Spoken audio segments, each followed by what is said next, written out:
Hi, this is Nick Luna again. This is episode 2, and this one is all about phrasal verbs. Okay, I find that phrasal verbs are very rarely taught in schools around the world. And I think this is a combination of, well, a little bit of classism perhaps, or a little bit of feeling that they're not proper English. But the fact is that phrasal verbs are what is closest to us. You know, when your mother is shouting at you, she's saying, "Get back in the house." She's not saying, "Please return," right? Or if you're walking or riding your bike and a fly comes in your eye, you're trying desperately to get it out, right? You might say, "Hey, get it out, it stings." You're not saying, "Please expunge it from my eye," right? So, and most of the people that I've worked with over the past few years, they're in tech. These are IT people. And, tech has become a lot less formal. It's all about what you can do. What ideas do you have and what can you actually do? And I think that's pretty cool. Because there's a lot less emphasis on formality. So, yes. So people need phrasal verbs, but they're not taught. And when you try to learn them, all you have are lists. All right. Well, so let's see. Here's an option. What I find is that telling people stories or putting information in the form of stories is extremely useful, right? It lights up more parts of the brain. There are things to connect with. And this is how I teach phrasal verbs, as a matter of fact. All right, so here's a short story to them, and then I'll explain a little bit how they work. All right, so in order to tell you the story of phrasal verbs, I need to tell you the story of English. All right, so my history might not be perfectly accurate, but it's good enough, I think, in order for you to get the idea. So English is around 2,000 years old, more or less. And it's a total bastard of a language. All right. There's an author who actually wrote a book called The Beautiful Bastard Tongue. I think his last name is McWhorter. Anyway, fantastic book. Check it out. So, why is it called the bastard of a tongue? Because it's been completely changed over its history. I read somewhere, again, my science might not be perfectly accurate. I don't know. I can't remember where I got this from. But, like I said, it's the story that counts, right? Because what we're really getting at is how can we learn to speak English and use phrasal verbs correctly as quickly as possible, all right? So please don't get too angry with me if I'm a little bit off on some of these things, okay? I'm doing my best to be as accurate as possible. That English has changed about 94% in its history, whereas, for example, Hungarian has only changed 6% in its history. So let's say in the past 1,000 years, English has changed 94% and Hungarian has changed 4% or 6%. So that's quite a lot. Now, why has it changed so much? Well, so first there were the Celtic people living on Britain. And there were some Germanic, they spoke a little bit of Germanic down at the bottom in the part of England. Then came the Romans at the beginning, like 80, 50 or something. And now we have Latin, right? And you have Hadrian's Wall being built to keep the barbarians out, and they stay around for about 500 years. After that, the Roman Empire collapses in the year 2500-ish, and in come 3 tribes of Vikings. The Angles, the Saxons, and the Jutes. And as a matter of fact, the term English comes from the name of the tribe Angles. And that's why we say Anglo-Saxon, because these Vikings were tall and white, right? Okay, so these guys were all adult men. They came and they wanted to plunder. So they meet people who spoke this kind of Latin-based, and then they bring their Germanic language. So it's a kind of complicated language, but when the languages clash, they simplified, right? And so the Proto-Germanic / Latin that the people were speaking there up combined with what these Vikings who came from the area around Denmark, they simplified the grammar tremendously. That's one way in which it became bastardized. In a good way, of course. It simplified it, right? So, this is why we don't have many case systems in English. And this is why English is so strict on its word order, subject, verb, object, because it's kind of like a Lego language. So if you change the order, things change completely. Unlike in other languages like, Russian or Spanish, where because there are these cases, these little kind of additions that you can put at the end of nouns or verbs, you can move things around. There's more flexibility. But because English doesn't have that complex of a grammar compared to them, things have to be in the right order, right? So Lego versus like Play-Doh languages. In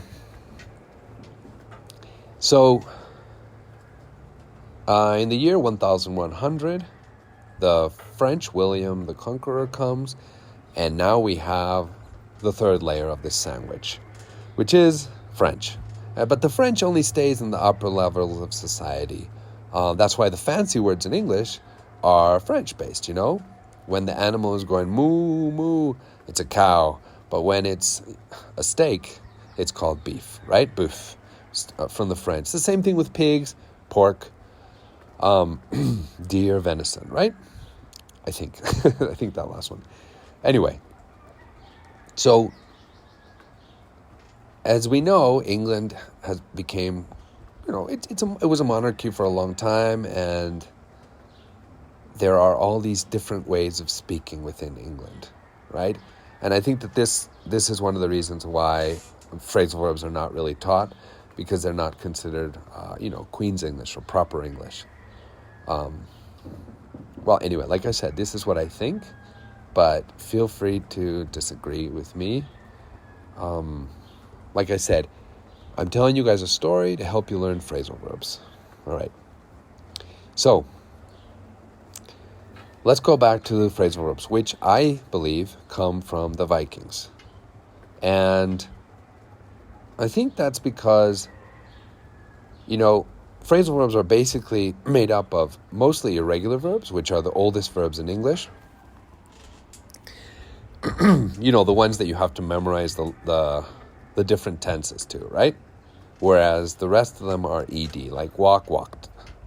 And by the way, interesting note, there's a theory that walked comes from us having said before walk did, and then slowly it contracted into walked, talked, talked did, talked.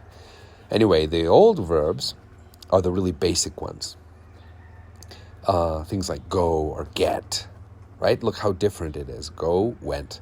All right. So each language has its own type of phrasal verbs, even though we don't really call them that. For example, in German or in French-based or Latin-based, we have a word like discover, no? Or ausfinden auf Deutsch. So discover, it's turned into one word, but it still means uncover, right? Now, the Vikings, everybody has to find out different ways to invent a new word, right? To say something more complex. So what I'm surmising is that, one day Gunnar says, man, how do I explain that I just found something? And he tells Thor, I found out. And Thor's like, oh my God, I've never heard that before, but I totally get what you mean. And so he starts copying it, and because languages are organic in that way, it starts to be copied by more and more people. Now, not everything is copied. Sometimes Gunnar probably said something that was not really useful, and then Thor's like, oh, that's dumb. I'm not even going to repeat it. Anyway, so find out, same thing as discover, right?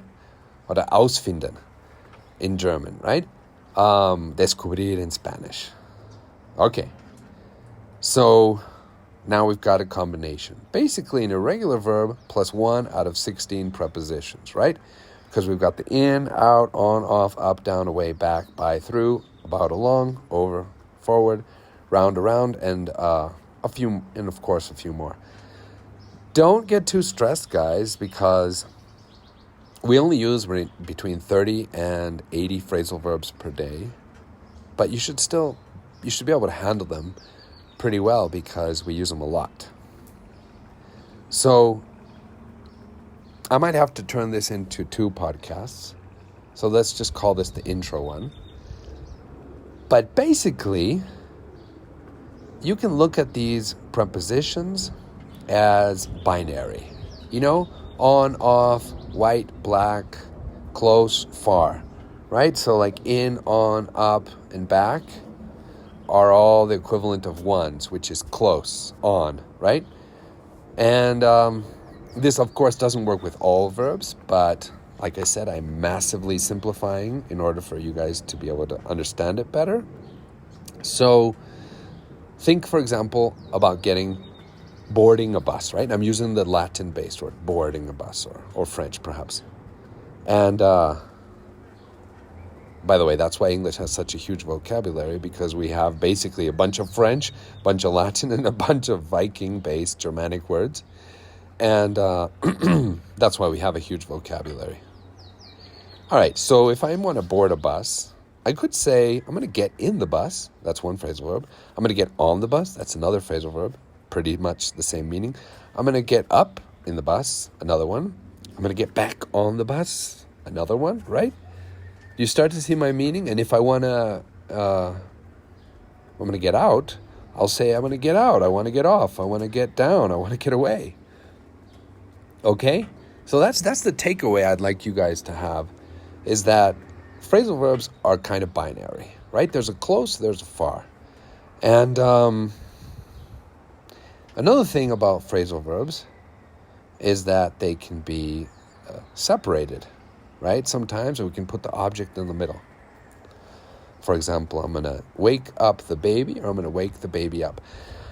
The important thing here to realize is that, like I said, English is a Lego language, so pay really close attention, because if you don't have an object there, then most likely you're the object. So, unless it makes sense. For example, take off my shoes. You have take off, which means to, the action of the shoes coming off, right? And then you have the word, what you're doing, the shoes. But I can also take, which means grab, my shoes and then off them, right? So it's not 100% the same, but it's close enough that you can split it. But there are lots of other ones that you can't split. Like, for example, get out, right? It's not the same thing for me to say, I can't get out of this meeting, as it is, I can't get this meeting out. Or, so you see, if you say if you don't have that object, depending on what you put right there, it can mean that it is something coming from you. I can't get it out means something has to exit from my body, versus I can't get out of it, which means I exit from something larger. All right, and just to wrap it up for you guys, the most common verb, I'd say, for the phrasal verbs is get, which I think is also a very violent, very conquering word. And if you guys can kind of get a feeling for the words, you know, the kind of idea towards them, like get is very violent versus take is much more delicate and precise. And the most common preposition would be up. So get up is the most common one, phrasal verb. Yeah, I think that just about wraps it up for this, guys.